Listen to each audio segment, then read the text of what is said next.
Let's revisit the brain injury and savant conversation for a minute, because it's fascinating to think that if you damage the hardware, the software works better.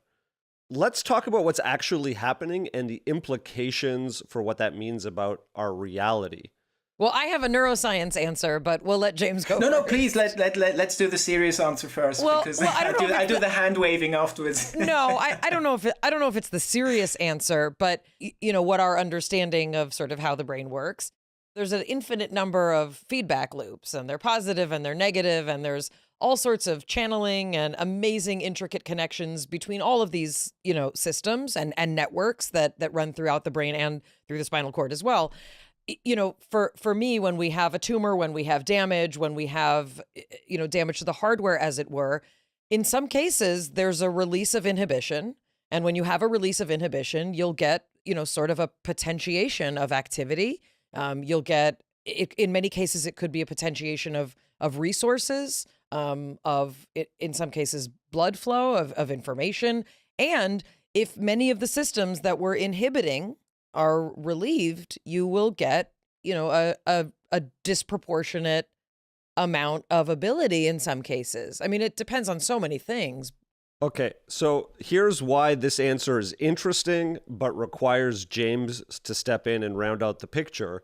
Because if someone has an increase of potentiation, that doesn't mean that they should be able to play piano when they were never able to play piano before.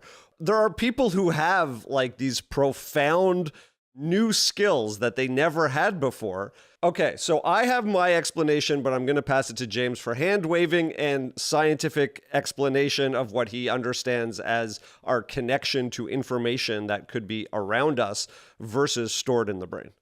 Exactly, because that would be my question. Are we all whatever musical prodigies, but our valve is reducing that, and then if you break it, we all start to play piano virtuously? Not all of us, but yeah, maybe some of us. Sorry, guys. That's how the brain works. But that would be weird. I mean, why would evolution make us good piano players and have that stored in there, and you can break it open if you hit your head in a specific angle? I mean, it is possible, but I don't know. But the other thing is that, and again, this is sort of an ancient idea, this Akashic field, or also a concept in shamanism, that there is this non-physical storage of information which you can go and access. And you could say that's where intuition comes from, because that's the place you get these spontaneous ideas of creativity.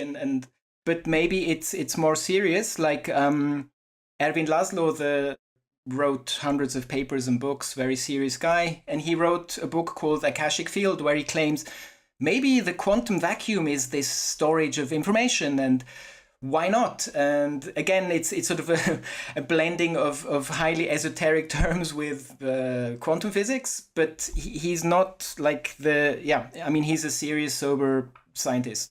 But explain that to us for a second, this idea of the Akashic fields in this physics terminology and understanding. Because what I like about these conversations that we're having is that the mystics had their own language for understanding things, and it was dismissed. And now science is trying to say, wait a second, there is some sort of language equivalent that we're trying to have. I mean, it's probably a bit of an overstatement saying that science is there yet. So it's a couple of random people.